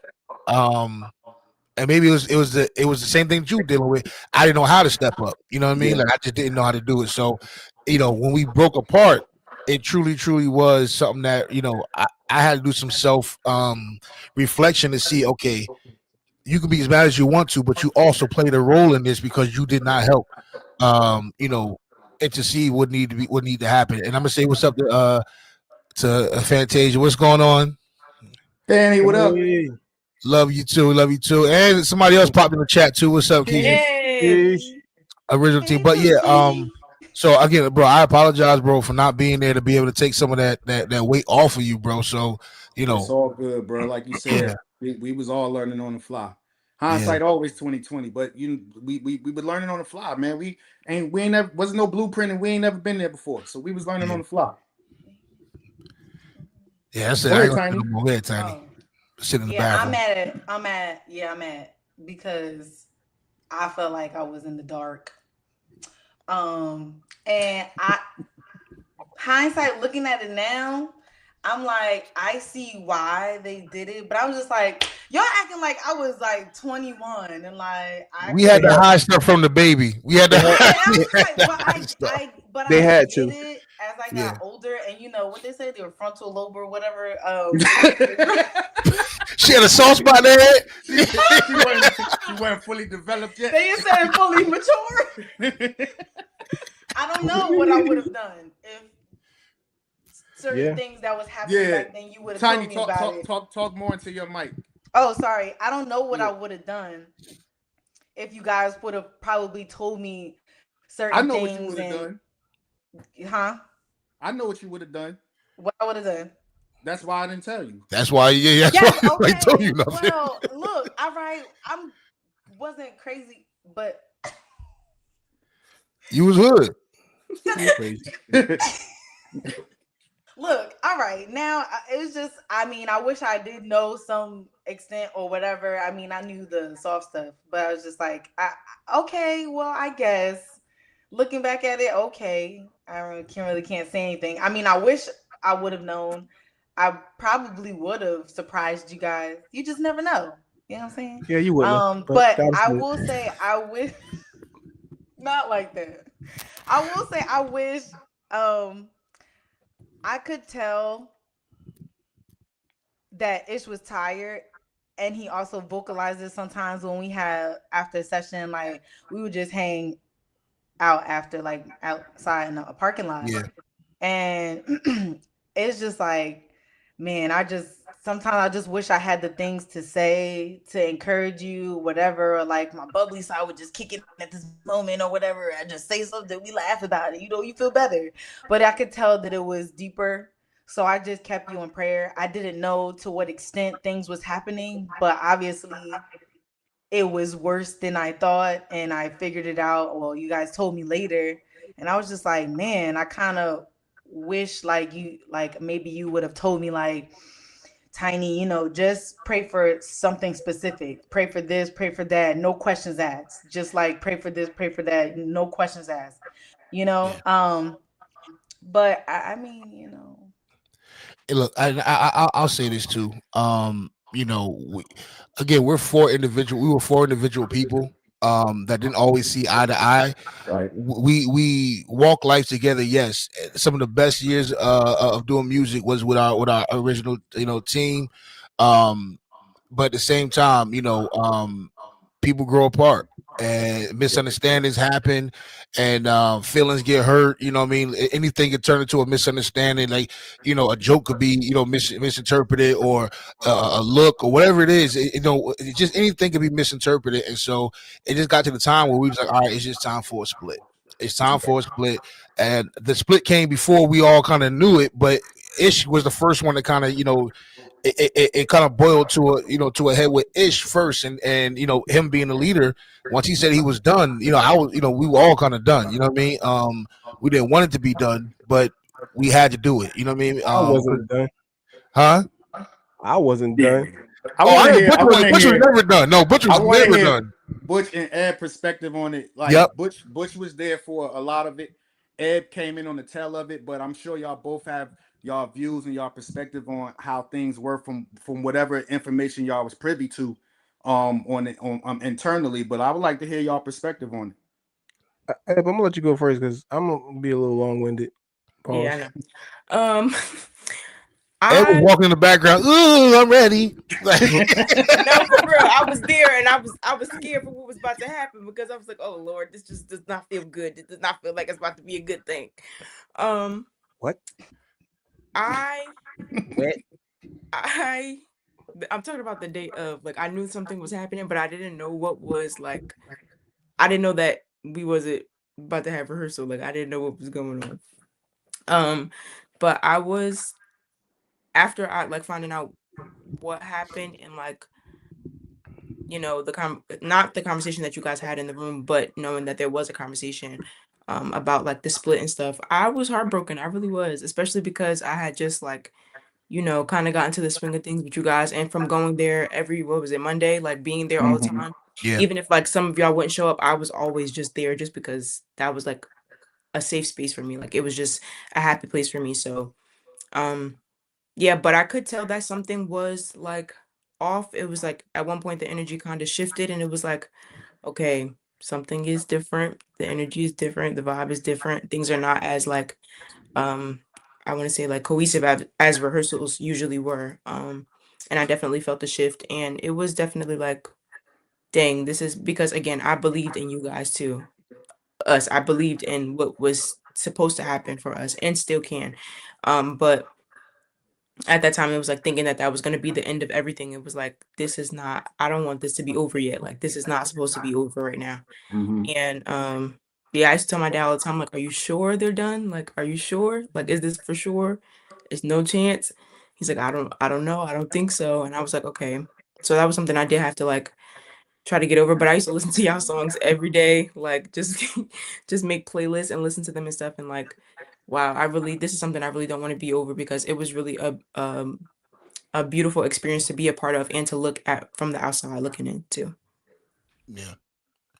Hey, before you go, Butch, I want to read this. Keisha said his passion was definitely fading while ministering. People couldn't tell, but there were signs of fatigue. Like, rehearsals used to almost be like revival, but then it started feeling heavy. It felt just felt like rehearsal. And Keisha's been there since day one too, singing background with us and everything. So like her perspective is truly valid. Right. Because she was there every single Monday with us, you know what I mean? And her sister and Dina and a bunch of people. But so she kind of, she's speaking facts right there too. Absolutely. Rehearsals, we used to go up in rehearsals, and literally we came together like, all right, we good, song done, all right, y'all, holla at y'all next time. Like that's literally what it turned into. Right. But yeah, but Butch, go ahead, bro. All right, so Kofi, what up? Kofi, what up? Kofi, what's good, Let me brother? start by saying that I was traumatized, right? And here's why. The first thing is that because all those people that played didn't want to get paid or anything like that. Even Keisha, my right hand, she was at every rehearsal, making sure people know their notes. You know what I'm saying? Making sure all this extra stuff that people were doing. It was because of me. Like, so I dragged a lot of people, even my daughter, all down to when she came in, when both my daughters, Joy and so when it was, I knew that Ish was tired.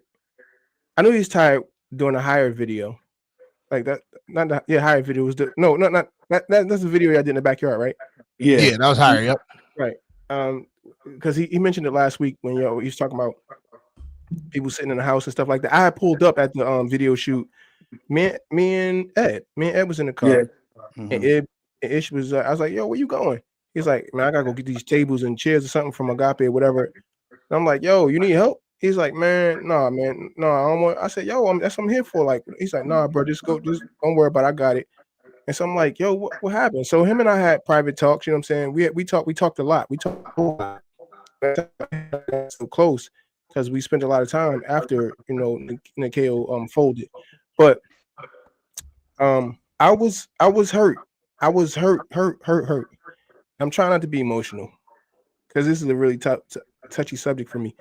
And the reason why I was hurt because I had came from playing for John Harmony, MDing for Danye, and so many other people that I MD for, and poured my time away from my family, time away from my wife. You know what I'm saying?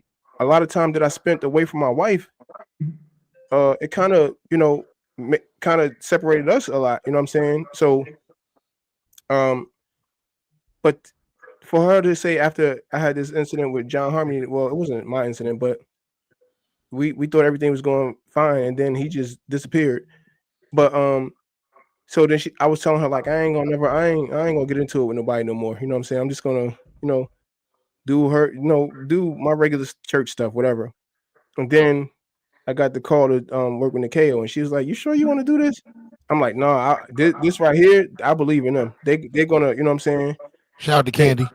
Whatever they do, I feel like it's gonna be not prosperous in terms of money because I wasn't thinking about the money. I was thinking about how well you guys ministered when I saw you. You know what I'm saying? So I was like, yo, this is about to be crazy. So I got that call from AP, and I was like, yeah, all right, cool. I'm back at it. You know what I'm saying? I'm back at it. And now those people that I always call to rock with me was like, all right, cool, Butch. We'll rock out with you with Nikeo too. You know what I'm saying? Nah, bro, you ain't got it. No, you ain't got. Don't worry about no money. Don't worry about. You know what I'm saying? And I jumped in head first. You know what I'm saying? Pause. I just went right back in to what I normally do. You know what I'm saying? And so I remember Ish and I having a conversation down at Winterfest in Ocean City, and he was his mind wasn't there at all. You know what I'm saying? Nobody could tell. But I pulled him to the side. I said, "Hey, bro, listen, man. If you're gonna be a leader, lead." You know what I'm saying? I said the vision was given to you. You can't expect nobody to do what you do because the vision wasn't given to them. You know what I'm saying? The vision was given to y'all. And I'm not, crapping on y'all, you know what I'm saying? But the vision was given to him. At the end of the day, if nobody did it, he should have still made it happen. You know what I'm saying? He should have still made it. And I, we have talks about that to this day. You know what I'm saying? And so I was highly, highly disappointed, you know what I'm saying? But I understood why he did what he did. I definitely understood. And man, AP, he's one of my best friends too. You know what I'm saying? Like, so these are my brothers. They past friends. You know what I'm saying? But I just felt like everybody left the weight on him. You know what I'm saying? Because it's me from the outside. I'm not in all of y'all meetings. You know what I'm saying? I'm from the outside looking in, going like, "Dang, it's doing a lot." I remember me and Keish talking about like, "Whoa, he doing a lot. He doing a lot." And so then people would get mad when he do stuff. Like he don't never ask us. Well, he been asking you. Why somebody got to ask you if you're part of a group? You feel what I'm saying? Like why somebody got to ask you to do something if you know what you're supposed to be doing? I remember the time people were supposed to go take pictures at the back of a backyard. You know what I'm saying?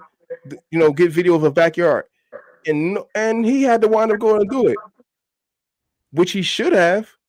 But I understand because he's the leader. If nobody's going to do it, I'm going to make it happen, and it's going to fall. No matter what, if he's constantly doing, but he still should have did what he was supposed to do as a leader. He still should have been like, "Yo, I'll just do it." But he did actually. I didn't want him to end the group.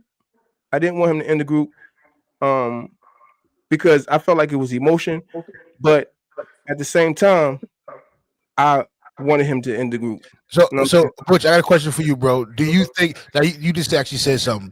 Mm-hmm. You think he ended it off of emotion? We talking about it like not here. Don't look at Ish. Do you think he ended it strictly off of emotion? Do you think we could have worked through some of the stuff we were going through? Okay, I'm gonna give y'all straight honesty. I think he should have ended it. I don't think he should have ended it, right? I think he should have took a break, right? I think he should have took a break, regathered himself. You know what I'm saying? Sort of what he's doing now. Like, so with this podcast, Ish is every day going, "Hey, yo, what y'all doing? This is what I need. This is what You know what I'm saying? I think he should have regathered himself, had honest conversations with people. Look, I ain't rocking with this. I ain't rocking with that. You know what I'm saying? Because the truth is, which really makes me upset, is that every time you're at the pinnacle, when you're about to hit the top, this is about to be the biggest payday. Y'all was about to headline this. Y'all was headlining Winterfest. Y'all was about to get a big check. You know what I'm saying? And then some people call for y'all to open up for commission. I don't know if y'all know all of that, but I know you listen. It was right after he said it's over. You know what I'm saying? So he said it's over. Y'all went out crying. He got the call like, "Yeah, we want y'all to headline Winterfest." Like what? And I was like, "Nope." He's like, "Nope." And I was like, I hate Ish. And I want to side like y'all was about to get the big check. That was going to lead y'all to way more. You know what I'm saying? But this is what I'm not trying to be spiritually deep, but I have to say this, that this is what the devil does every single time. Yep. Right when you're at the peak of what you're supposed to do, you allow the devil to come in. Like he really shows his head, and then you guys just like, I forget it. I ain't, and then so I was talking to Ish a lot. I was talking to Ish a lot. Like, yo, bro, you sure you want to do like that? Man, I ain't doing it for these niggas, man. Like, you know what I'm saying? Like, no, man, because I was like, all right, bro, well, I'm gonna ride with you in this car. Ride with you in this car. You hear that? I'm gonna ride. Hold on. Hey, forget Ish, bro. Like hey,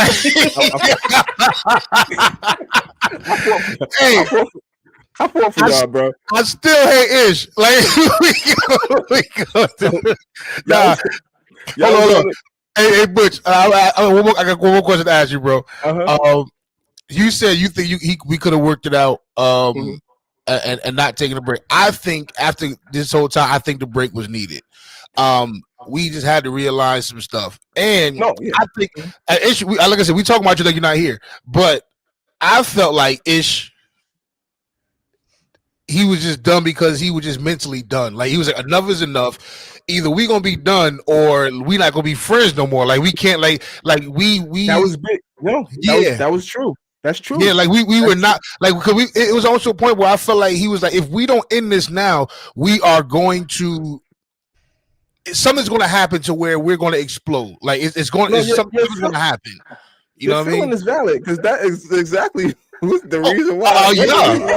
What the reason why he quit? Like that. Yeah, I know. hey, hold on. I'm gonna say something real quick. You know what I'm saying? Yeah. Hey, Ish has some. When you talking about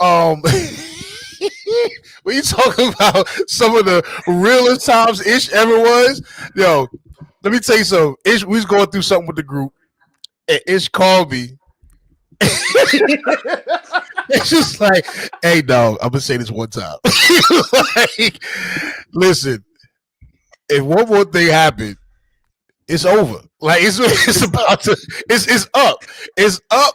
And not only is it up, it's gonna be up for real. It's gonna be, and I'm just like, all right, dog. All right. And so, I just want to say I calmed a lot of storms. Let me just yo, what?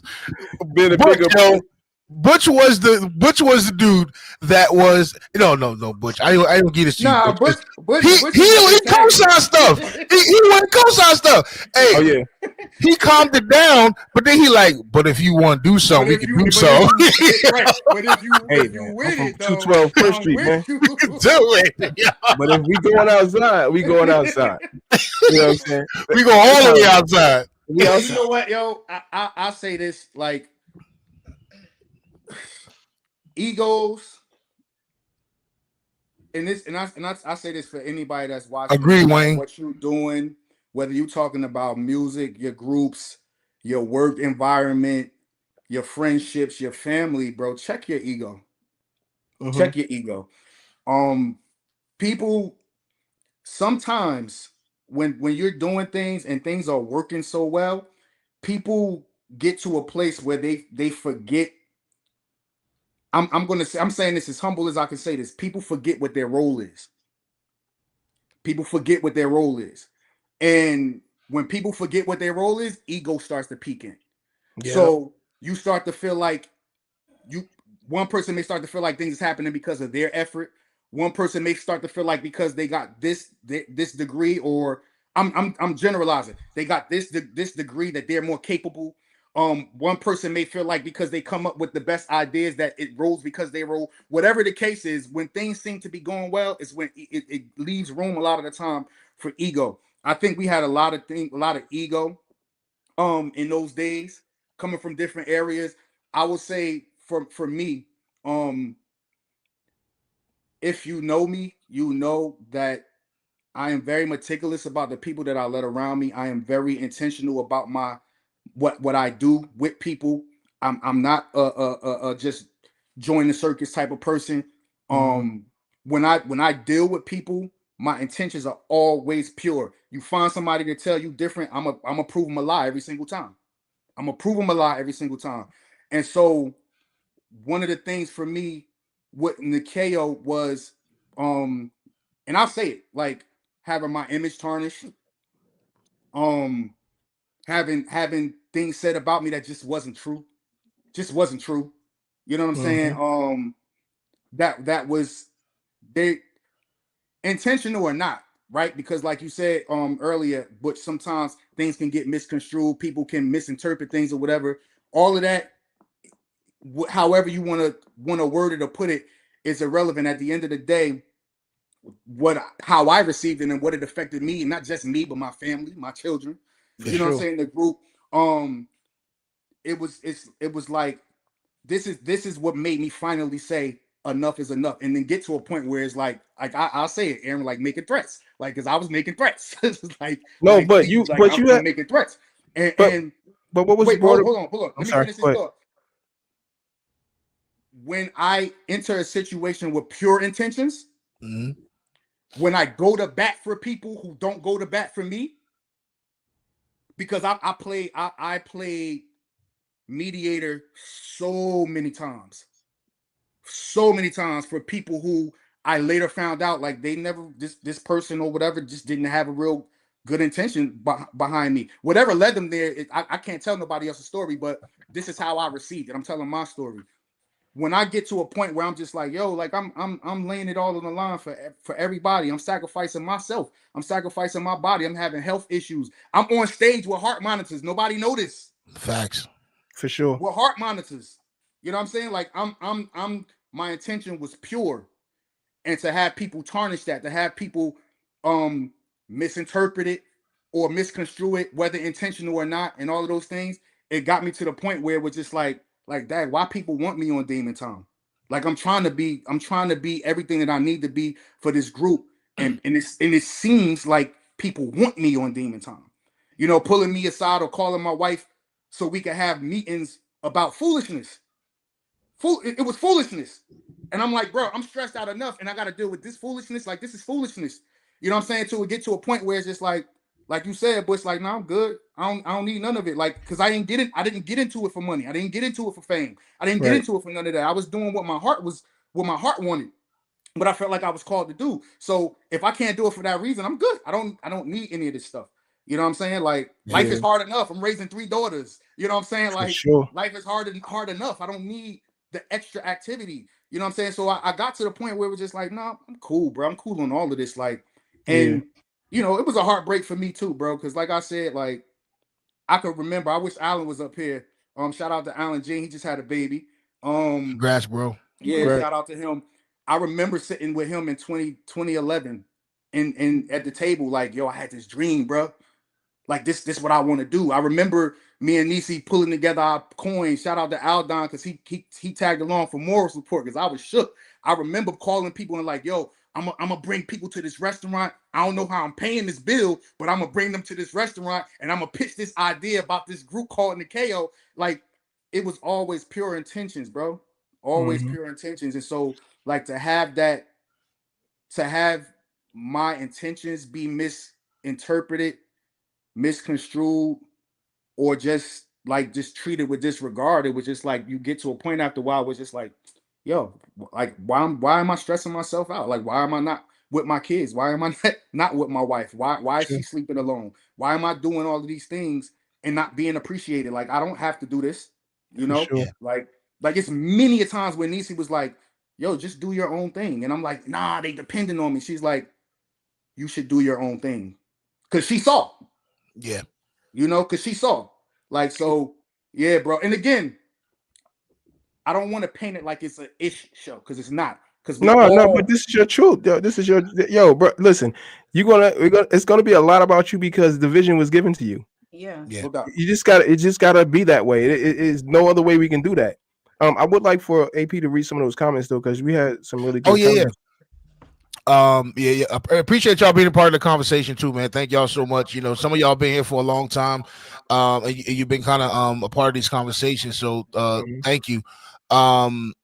Wayne said I think he said you can't have conversations that aren't part of your mental and emotional toolbox. You can have conversations that aren't a part of that. He was saying you can't though. Okay, you can't have conversations that aren't a part of your mental and emotional toolbox. No disrespect, but it's everybody's fault for not talking about it and not being accountable. It's just true, bro. You're right. Sure. And a lot of stuff would have been stopped if we just had a meaningful conversation. But a lot of times we had those conversations, we didn't want to step on people's toes. Right. But there's no way to go forward without having those conversations.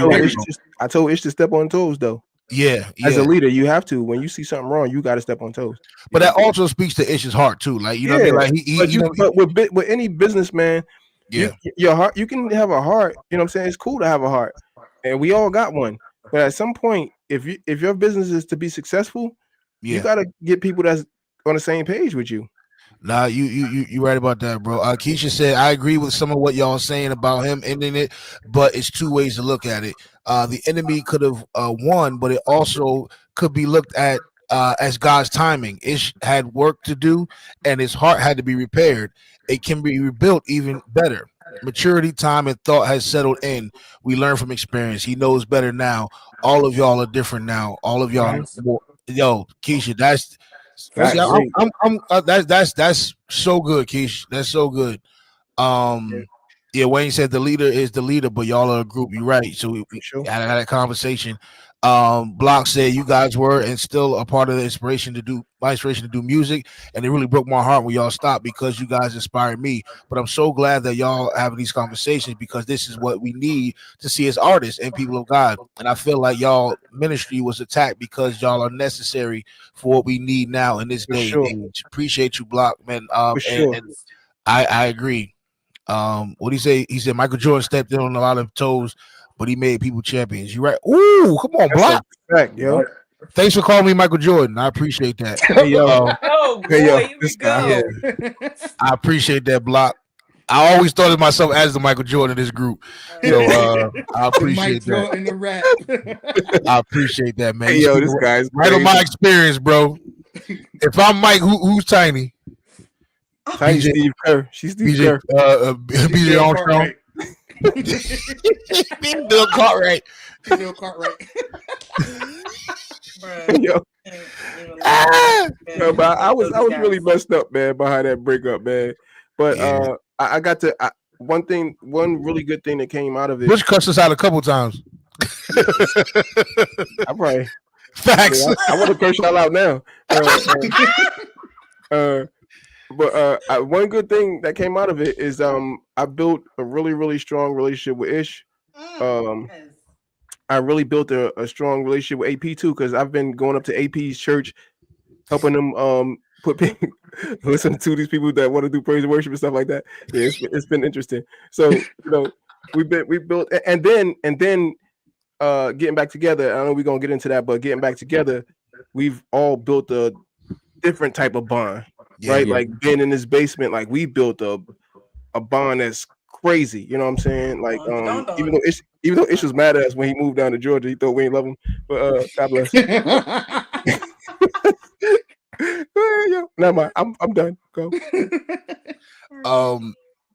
Tiny, you haven't really said much. I mean, you did talk, but so look. So we talked about the without getting into all the drama, the specific drama. We kind of talk about how we kind of got past 3 a.m. to where we go to the breakup, and we all had different emotions during the breakup. So you spoke my brother's name, and he said, we'll talk about. See what Broomhilda brings. See what Broomhilda brings to the conversation. Yeah, you spoke about earlier, dog. But he's talking about going from 3 a.m. to where we are now, man. We had to go through those things to kind of get through. I think like he just said, we had to learn what it means to lead, but not only learn what it means to lead, we had to learn who we were individually. Not talking about even as artists, I'm talking about as men and women. We just didn't know who we were, and this situation, I think this situation helped us to grow a lot. And so when we do, fast forward, and we've been on here almost 2 hours, but when we fast forward to where we are now, we talked about how we started and all this other stuff, but now we go into this therapy season. And literally, y'all are watching us right now in this therapy session. These are real life therapy sessions. We still give each other therapy. Hey, we not sugarcoating none of this stuff. We telling y'all exactly how we've been feeling, what went down, and exactly exactly what transpired, because we had to get to this area of therapy. And so this new album that we have coming out in January is called Therapy, and we address a lot of the stuff that we've been talking about. We talk about triggers, the thing that trigger us. We talk about what are some of the other names on the parenthood, heartbreak, relationships. Yeah, heartbreak, relationships. We talk about guilt trip. Let me comment right here, because I want the anticipation for the album to be understood. Like, the album, though it's titled Therapy, and it is about these type of conversations, it wasn't just a lot of the issues and things that we were having as a group and individually wasn't just tied to Nikeo, right? Like, I can speak for myself. Like, during those latter years of Nikeo and the separation of Nikeo, I had switched from a job that I had been working at for 12 years, almost 13 years. I could say now that I lost a lot of my identity working at that job. No fault of the job. I think to Keisha's point, what she said is so true and so key, and you only learn this by living, is that you have to go through these processes, right, in order to be who God is intending for you to be. So what looks like something that's tearing you down, sometimes it is tearing you down and rebuild you. So speaking for myself, like, I had that transition. I transitioned with a lot of different people that I had in my life. The things that I went through as a result of Nikeo splitting up made me cut a lot of people off and distance myself from others. That part a lot. Too. And that left space for a lot of people that shouldn't have been in my life. There was a process of deconstructing myself, deconstructing my faith, things that I'm still going through, still building through, still re-establishing myself. Me and my brother Wayne, who's watching, have had tons of conversation about that, because I think we both have been on similar paths when it comes to the deconstruction and rebuilding of our faith.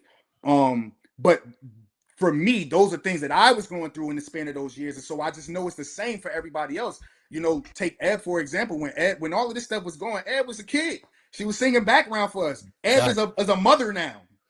You know what I'm saying? Sure. So everybody's life has transitioned and changed, and it was necessary for us. Like this, bro. I promise you, like what we're doing right now, I ain't taking no junk, bro. Like I'm not like it's none of that, and that's not like being disrespectful or none of that or whatever. But if you out of pocket now, I'm calling you on the carpet in front of everybody. That's how it's supposed to be, bro. We gonna deal with it right then and there, and not in a disrespectful way. You know what I'm saying? But so that because it was so traumatizing to not have dealt with things. Facts. Yep.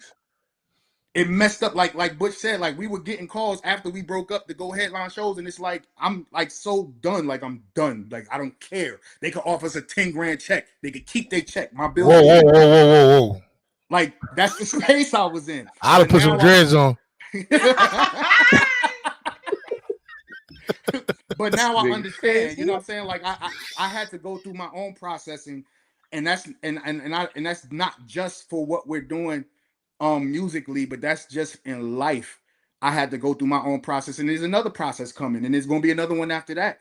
And it's to build us up, it's to make us who we're supposed to be, to accomplish the things that God has set in our palms to do. So that is what I'm learning from this process. Like we couldn't have this conversation 2 years ago. Nah, facts. It's true. We couldn't have this. We definitely couldn't have had this conversation 5 years ago. Like it would have led to fighting. Literally, it would have led to fighting. Because you know what I'm saying? everybody's immature. Yeah. You know what I'm saying? So like now, like we're in a place where we're maturing. We can put emotions aside, deal with things for as we saw them individually, because your truth and my truth may be different, but it doesn't negate that they both are true. You know what I'm saying? Mm-hmm. And that we can have those conversations. And I can say this, but like wholeheartedly, like I miss being on stage with y'all. I miss being on stage with Akita. I miss, you know what I'm saying, riding in the van and Aaron being Aaron. You know what I'm saying? Like driving 6 or 7 hours up the highway. Like I miss that. You know what I'm saying? But it is a part of our story. It's not something that's ever going anywhere, bro. Like it's what made us. It's what we don't get this without that. We don't get therapy without that. Wayne said, "Man, y'all messed Ish up so bad. He started returning calls. Had to put an APB out, little boy. Man, that Joker left the city. He left the city and went to the sticks, bro. Joker left like he had warrants, man. He had to leave. He got up out of here.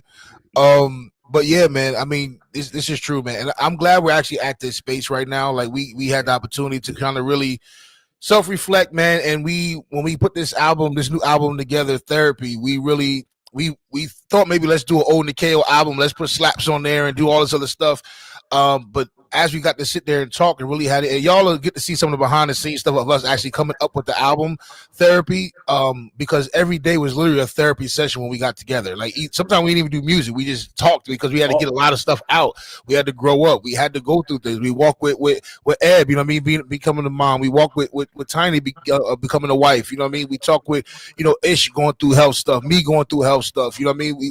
Butch, real talk, was the glue a lot of that stuff, man. You know, just having an open space at his house, but also being able to help us to navigate those conversations, man. Like, but also, big brother, yo, for real, he's been the glue, but also he's been there to not only hold us accountable, but not only to push us, but also to be like, let's talk through this stuff. We shed tears in that basement, man. Like just talking through how our upbringing has a hold on us, and how, you know, being hurt through this and fatherhood and stuff like that. We shed tears. I mean, all of us in the basement just crying, shed tears. Realizing that we all went through the same stuff. All going through the same stuff. Our stories were so parallel. Like we were like, what? You went through that too? It was a different scenario, but it was all the same. You know what I'm saying? Yeah. But it was a lot of tears down here, and y'all didn't tell him that I wrote most of the album. now you're lying. Now you just sitting there lying. You sound like AP. Hey, what? That's where I got it from. Yo, like father, like daughter, yo, y'all terrible. But look, we gonna do this, man. Look, we played this song the first time we got up here. But I think we should run triggers back, man. What y'all think? I'm with it. Y'all with that? All right, look, real quick, y'all. We're gonna run the song Triggers. This is the first single off of the new album. And as we kind of talk through a lot of this stuff, we will get to more stuff on the album, play y'all some stuff. But really, we want to give y'all some of the past stuff to get to the present. But this is Triggers, When and do I make it a break it session, yo?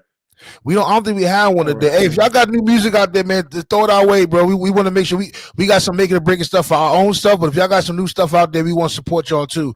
Wayne, get back in the booth. Wayne, get back in the booth. And I know Block always got some stuff, but send us some stuff, man. Block working, yo. Yeah, I seen Block on live the other day with some joint he was working on. That joint was hitting. Nah, Block is that dude, man. I appreciate Mine you. too, Block. Yeah. So we're gonna play this song Triggers. Hey, unless y'all want to keep talking about some stuff, man, we can get ahead and end it, but let's end it with Triggers, man. What's y'all thoughts? I'm with it. I do want to again, just like you said, 8 people before you play it. Like, we are going to transition into really breaking down not just the conversation and leading into this album, but the songs themselves, because they all got like whole 2-hour conversation stories behind every single song on this project. You know what I'm saying? Like, and I want to shout out Ed, because y'all don't know how much of a missing piece he was to this group. Look, y'all don't understand, bro. Y'all don't understand. Like, I'll say this, and then we'll play the song. When we came together to start really finding the identity for this project, I still was in a place where it was like hard to write because I still wasn't locked in. And Ed would be down there like, I got the hook.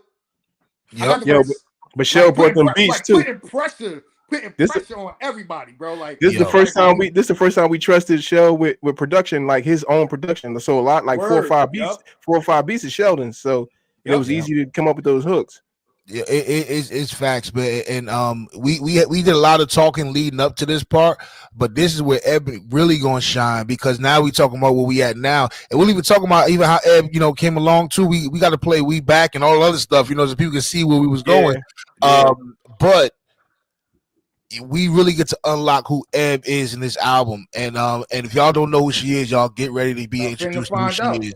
You finna find out, man. So look, we appreciate y'all, man. We gonna leave y'all with Triggers. As long as we on the stream, throw your comments in there, man. And I like this last one that God's playing. Go download it. Go download Triggers. Y'all go download Nikeo Music Triggers. Check it out, y'all, and we're gonna leave y'all with Triggers. Be with next week. I'm not sure we're gonna be on Sunday or Monday, but we're gonna be around either Sunday or Monday. Just stay tuned. Monday, and then we'll make it happen. He's a drug dealer, so whenever the block is high, he gotta go. My hours be changing. Yeah, hours are. The hours be changing, man. You know what I mean? So we're gonna leave y'all with Triggers. We love y'all. We appreciate y'all. Thank y'all for rocking with us, man. Y'all been here the whole hour and 52 minutes, man. Thank y'all. Appreciate y'all, man. So this is Triggers. After that, we're gonna log off, man. But make sure y'all stay tuned to the new album coming out in January. More to come. Follow us on social media, our Instagram, our Facebook, and our TikTok.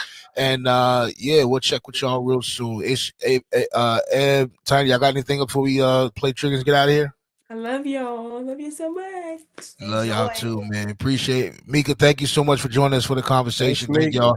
Hey, man, leave y'all comments as we play Triggers. Leave your comments. Let us know what y'all think of the new music. But again, this is our rawest, realest, most transparent album right here. And I'm talking as I'm trying to find a song. So y'all, that's why I'm gonna just keep going.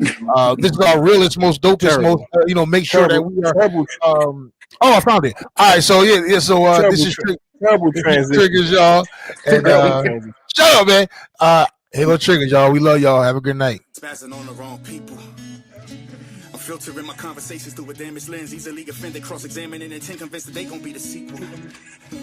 The trauma responded from the subconscious, try to rein it in, but fear reliving the pain again. It tend to always move the needles. It's real. The chemical react of my adrenal turn me criminal. I may react illegal to subliminals or land me in a penal. It's like I'm out of control and cold in my mind, body, and soul. How I'm supposed to remember my way to freedom. I'm a prisoner to the circumstances. Gave out too many second chances. The problem with having a heart of flesh is to take it, just waiting to take advantage. The repetition, it turned my panic from flight to flight. It made me brandish, gaslight me when I reprimand and say I'm crazy like this and misunderstanding. Nah. I'm still angry most days and I'm on guard. I can't trust. It's insane. I'm so afraid to disarm. I still ain't dealt with this anger or the pain that y'all cause. I'm pissed off. I get so triggered. I just aim and discharge like instantly. I get angry when I see you walking. Figures can't seem to stand to hear your voice when you're talking, and it ain't even your fault. You just remind me of someone I tried so hard to forget. Yeah. Trigger red triggers my bottled up emotions, and I don't wanna remember. So I just hit return to sender, 'cause I can't deal. No, I don't wanna remember. So I just hit return to sender. Forget how I feel. Yeah. Some kind of friend you are, talking all the talk, like I would never find you out. What you've been saying about me, and all along you just been lying. So what should I do with it? Anger inside, and hiding's the worst of it. God knows I tried. Now you made it hard for me to keep friends. Feelings like I can't trust again. Oh no, no. Need sleep, can't breathe, trying to cope, wanna leave, anxiety, best of me. Try pills, try weed, insane, wanna change, a lot of hurt, some shame, a lot of dirt, through the fame, it triggers my pain, damn. Whether Benedict or a Brutus, check the Judases to call themselves your fam. I tried to cope and found the rope was death for me. Respectfully, I just don't understand how I could be so loyal. Built up a skyscraper just to bring it down to the soil. You don't even care about me. You don't even think about me. How affect my family? Yeah, I'd rather see you in the streets. I hope you. So let's go again, man. Yeah, one more time. All right.